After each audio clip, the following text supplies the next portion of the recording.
கர்த்தருடைய பரிசுத்த நாமத்திற்கு மகிமை உண்டாவதாக. கர்த்தருடைய தாசனாகிய தாவீதின் சங்கீதம் என்று சொல்லி இந்த சங்கீதம் தலைப்பிடப்பட்டிருப்பதை வாசிக்க கேட்போம். கர்த்தருடைய தாசனாகிய தாவீது ராகத் தலைவனுக்கு ஒப்புவித்த சங்கீதம். இந்த சங்கீதம் 36 இவர் தன்னை கர்த்தருடைய தாசனாக அடையாளப்படுத்தி இந்த சங்கீதத்தை எழுதுகிறார்.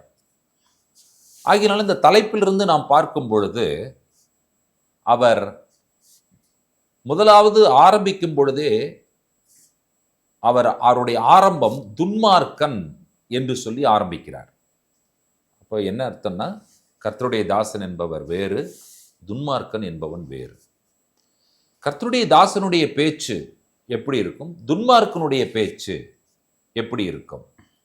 இவன் தன்னை கர்த்தருடைய தாசனாக அடையாளப்படுத்தும் பொழுது துன்மார்க்கனுடைய துரோக பேச்சு, துன்மார்க்கன் என்று சொல்லுகிறவன் அவன் யார் என்று சொன்னால் துரோகியை துன்மார்க்கனுக்கு அவர் அடையாளப்படுத்துகிறார்.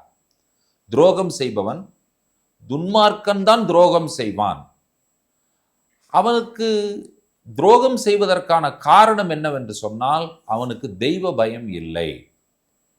அவன் செய்கிற காரியம் அக்கிரமம் அவனுக்கு தெரிவதே கிடையாது. அவனுக்கு எப்போ தெரியுமோ அன்னைக்கு வரைக்கும் அவன் செய்கிறான். அவனுடைய பார்வைக்கேற்றபடி அவன் செய்து கொண்டே இருக்கிறான் என்று சொல்லுகிறான். திரும்பவுமாக 3வது வசனத்திலே அவர் சொல்லும் பொழுது அவன் வாயின் வார்த்தைகள் அக்கிரமம், அவனுடைய வாயின் வார்த்தைகள் வஞ்சகம், அவன் புத்தியாய் நடந்து கொள்ள மாட்டான், நன்மை செய்வதையும் அவன் விட்டு விடுகிறான் என்று சொல்லும் பொழுது 4வது வசனத்தை வாசிக்க கேட்போம். அவன் தன் படுக்கையின் மேல் அக்கிரமத்தை யோசித்து நல்லதல்லாத வழியிலே நிலைத்து பொல்லாப்பை வெறுக்காதிருக்கிறான். இப்போ இவனுடைய ப்ரொஃபஷனே அதுதான் சொல்லிட்டார். அவனுக்கு வேலையே அதுதான். படுக்கையின் மேல் கூட அக்கிரமத்தை தான் அவன் யோசிக்கிறான், நல்லது அல்லாத வழியை அவன் நினைக்கிறான், அதிலே நிலைத்து நிற்கிறான், பொல்லாப்பை அவன் வெறுக்காதிருக்கிறான். அப்படின்னா இவன் என்ன சொல்றான்னு கேட்டீங்கன்னு சொன்னா, அவன் எப்பொழுதுமே அது செய்து கொண்டிருக்கிறதுனால தட் பிகம்ஸ் ஹிஸ் ப்ரொஃபஷன், அது அவனுடைய வேலையாகவே மாறிவிட்டது என்று சொல்லுகிறார்.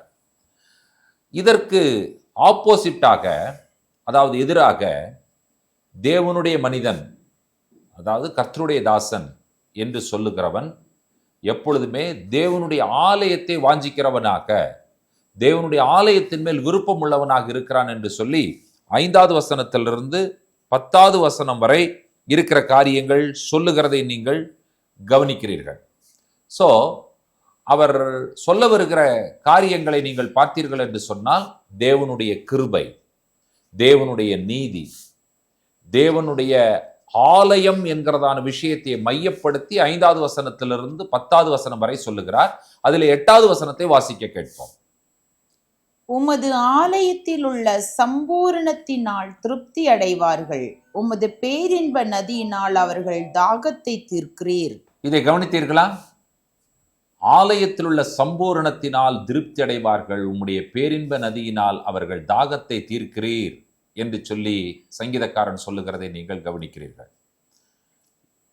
நீங்கள் இங்கே புரிந்து கொள்ள வேண்டிய விஷயம் என்னவென்று சொன்னால், இந்த ஆலயத்தோடு சம்பந்தப்பட்ட ஒரு விஷயத்தில் ஒரு விஷயம் இங்கே ஹைலைட் பண்ணப்படுகிறது. அது என்ன என்று சொல்லி கேட்டீர்கள் என்று சொன்னால், உமது செட்டைகளின் நிழலிலே தேவனுடைய மனுபுத்திரர், தேவனை நேசிக்கிறவர்கள், கர்த்தருடைய தாசர்கள், சர்வன்ட் ஆஃப் காட் வந்து அடைகிறார்கள். பொதுவாக இந்த சங்கீதத்தை பாடுகிற சூழ்நிலை என்று சொல்லி ரபிமார்கள் சொல்லும் பொழுது ஜபவஸ்திரம் என்று அழைக்கப்படுகிறதான தல்லித், அந்த தல்லித்தில் ஜீத் என்று அழைக்கப்படுகிற தொங்கல், அந்த தொங்கலை டான் பண்ணுவாங்க.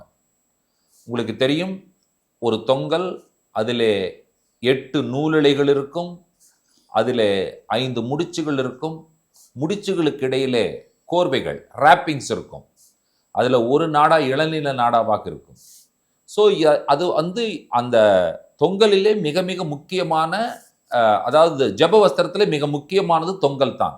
அந்த தொங்கல் டான் பண்ணும் பொழுது இந்த சங்கீதத்தை பாடுவதாக சொல்லுகிறார்கள். அதற்கு 7வது வசனத்தை மையப்படுத்துகிறார்கள். 7வது வசனத்தை வாசிக்க கேட்போம். தேவனே, உம்முடைய கிருபை எவ்வளவு அருமையானது, அதனால் மனுபுத்திரர் உமது செட்டைகளின் நிழலிலே வந்தடைகிறார்கள். இங்கே நீங்கள் கவனித்தீர்கள் என்று சொன்னால், இந்த சங்கீதத்திலே நீங்கள் தொடர்ந்து நீங்கள் வாசிக்கும் பொழுது ஒரு பாதுகாப்பு, அதாவது ஒரு தஞ்சம் அடைவதற்கான ஒரு உருவகம் இங்கே சொல்லப்பட்டிருக்கிறதை நீங்கள் கவனிப்பீர்கள். என்னெல்லாம் கேட்டீங்கன்னு சொன்னால், நிழலை பற்றி சொல்லப்படுகிறது, ஆகாரத்தை பற்றி சொல்லப்பட்டிருக்கிறது, தொடர்ந்து உணவு, போஜனம், வெளிச்சம், இவைகள் எல்லாம் சொல்லப்பட்டிருக்கிறது. அதனுடைய பொருள் என்னவென்று சொன்னால், தேவனுடைய ஆலயத்தை நாடுகிறவர்கள், தஞ்சமடைகிறவர்களுக்கு, அவர்களுக்கெல்லாம் இப்படிப்பட்ட காரியங்கள் கிடைக்கிறது. எதெல்லாம் கிடைக்கிறது? நிழல் கிடைக்கிறது, உணவு கிடைக்கிறது, தண்ணீர் கிடைக்கிறது, ஆகாரம் கிடைக்கிறது. பேரின்ப நதியினால் நீர் அவர்கள் தாகத்தை தீர்க்கிறீர், அதாவது ரெஃப்ரெஷ் பண்ணப்படுவது. அடனேக்கா என்பதுதான் எபிரேய வார்த்தை, ரெஃப்ரெஷிங் என்கிறதான அந்த வார்த்தைக்கு அதனுடைய பொருள் என்னவென்று சொன்னால், எப்படி கர்த்தர் ஏதேன் தோட்டத்திலே நதிகளை உண்டு பண்ணி அவைகளை ஆண்டவர் தாகம் தீர்ப்பதற்காக வைத்தாரோ, அதை போல ஆண்டவர் என்ன செய்கிறார் என்று சொன்னால், பேரின்ப நதியினால் நம்முடைய தாகத்தை தீர்க்கிறார் என்று சொல்லி இந்த சங்கீதக்காரன் சொல்லுகிறார். கடைசியாக சங்கீதக்காரன் இந்த சங்கீதத்தை சொல்லி முடிக்கும் பொழுது எப்படி முடிக்கிறார் என்பதை கவனியுங்கள். பெருமைக்காரரின் கால் என்மேல் வராமலும் துன்மார்க்கருடைய கை என்னை பறக்கடிக்காமலும் இருப்பதாக.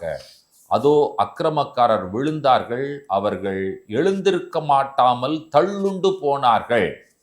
அதாவது பெர்மனண்டா அவர்களுக்கு அவர்களை கீழே தள்ளிட்டீங்க நீங்க, அவர்களுக்கு இனிமேல் எந்த விஷயமும் இல்லை. அவர்களுடைய அக்கிரமம், அவர்களுடைய தீமையான செயல், இவைகளெல்லாம் என்ன பண்ணுகிறது? முடிவிற்கு வருகிறது என்று சொல்லி சங்கீதக்காரன் சொல்லுகிறார். ஆகையினால இந்த சங்கீதத்தின் மூலமாக நீங்களும் நானும் கற்றுக்கொள்ள வேண்டிய பாடம் என்ன என்று சொல்லி கேட்டால், நாம் கர்த்தருடைய தாசனாக, சர்வன்ட் ஆஃப் காடாக நாம் இருக்க வேண்டும். அப்படி இருக்கும் பொழுது நாம் எதை புரிந்து கொள்கிறோம் என்று சொல்லி கேட்டீர்கள் என்று சொன்னால், அக்கிரமக்காரனுடைய வாயின் வார்த்தைகள் அது எப்படி இருக்கும் என்பதை கர்த்தர் நமக்கு உணர்த்துகிறார். நாம் தேவனுடைய பிள்ளைகளாக, தேவனுடைய தாசர்களாக, தேவனுடைய ஆலயத்தின் மேல் வாஞ்சி வைக்கும் பொழுது கர்த்தர் என்ன செய்கிறார் என்று சொன்னால், நம்முடைய தாகத்தை தீர்க்கிறார், நம்மை போஷிக்கிறார், நம்மை அவருடைய நிழலிலே கொண்டு வந்து ஆண்டவர் நிறுத்தி தஞ்சமடைய செய்கிறார். அக்கிரமக்காரனை, அதாவது அவனுக்கு எப்பொழுதுமே ஒன்றுமே இல்லாமல் பண்ணுகிறார். அதாவது பெர்மனண்டா அவனை வல்லமை இல்லாதவனாக அவனுடைய காரியத்தை ஆண்டவர் முடிக்கிறவராக இருக்கிறார். நீங்களும் நானும் கர்த்தருடைய தாசராக இருக்க போகிறோமா? இல்லாவிட்டால் கர்த்தருடைய தாசர்கள் அல்லாத நபர்களைப் போல, அக்கிரமக்காரரைப் போல, வீம்புக்காரரைப் போல நீங்களும் நானும் இருக்க போகிறோமா என்கிற கேள்வி நம்ம கேட்கும் பொழுது, நாம் கர்த்தருடைய தாசராக இருப்போம் என்று சொன்னால், கர்த்தர் நம்மை போஷித்து, காப்பாற்றி, ஆதரித்து, பலப்படுத்தி வழிநடத்துகிற தேவனாய் அவர் இருக்கிறார். கர்த்தருடைய தாசனாகிய தாவீதின் சங்கீதம் இந்த காலை வேளையிலே உங்களுக்கு நமக்கு ஆசீர்வாதமாக இருந்திருக்கும் என்று சொல்லி நம்புகிறோம். நீங்களும் நானும் சங்கீதக்காரனாகி தாவீதை போல கர்த்தருடைய தாசனாயிருக்க கர்த்தர் நமக்கு உதவி செய்வாராக. ஜெபிப்போம். உன்னதங்களில் வாசமாயிருக்கிற எங்கள் அன்பின் ஆண்டவரே, ஆசீர்வதிக்கப்பட்ட அற்புதமான காலை பொழுதிலே கர்த்தருடைய தாசனாகிய தாவீதின் சங்கீதத்தை நாங்கள் தியானித்தோம். ஆண்டவரே, உம்முடைய ஆலயத்தினுடைய சம்பூர்ணத்தினால் நாங்கள் திருப்தி அடைகிறோம். பேரின்ப நதியினால் நீர் எங்களுடைய தாகத்தை தீர்க்கிறீர். ஆண்டவரே, நீர் எங்களை போஷிக்கிற தேவன், எங்களை சாட்டிஸ்ஃபை பண்ணுகிற தேவனாய் இருக்கிறீர். இந்த காலை வேளையிலே யாரெல்லாம் ஆண்டவரே உம்மை ஆண்டவரே தொழுவதற்கு கர்த்தருடைய தாசர்களாக தங்களை ஒப்புக் கொடுக்கிறார்களோ, அவர்கள் எல்லார் மேலும் உம்முடைய கிருபை இருக்கட்டும், இரக்கம் இருக்கட்டும், அனுகிரகம், ஆசீர்வாதம் இருக்கட்டும். அவர்களுடைய பசி ஆற்றுங்க, தாகத்தை தீர்த்து வைங்க, அவங்களை போஷிங்க, அவர்களை கர்த்தர் பலப்படுத்தி வழிநடத்தும்படியாய் நாங்கள் ஒப்புக் கொடுத்து ஜெபிக்கிறோம். ஆண்டவரே, நாங்கள் ஒவ்வொருவரும் உம்முடைய ஆலயத்தினுடைய சம்பூர்ணத்தினால் திருப்தியாகிறோம். உம்முடைய பேரின்ப நதியினால் எங்களுடைய தாகம் தீர்க்கப்படுகிறது. அதற்காக நாங்கள் நன்றி சொல்லுகிறோம். பேரின்ப நதியாகவும் சம்பூர்ணமாகவும் ஆசீர்வாதமாகவும் இருக்கிற தேவாதி தேவனுடைய கரத்தில் எங்களை ஒப்புக் கொடுக்கிறோம். துதி கன மகிமைக்கே ஏறெடுக்கிறோம். இயேசு கிறிஸ்துவின் நாமத்தில் பிதாவே, ஆமேன். நம்முடைய கர்த்தராகிய இயேசு கிறிஸ்துவின் கிருபை, பிதாவாகிய தேவனுடைய அன்பு, பரிசுத்த தேவாவியானவருடைய அந்யோன்ய ஐக்கியம், சிநேகம் நம் அனைவரோடும் கூட கர்த்தருடைய வருகை பரிந்தம் நீடித்து நிலைத்திருப்பதாக. ஆமேன், ஆமேன். Shalom. God bless you all.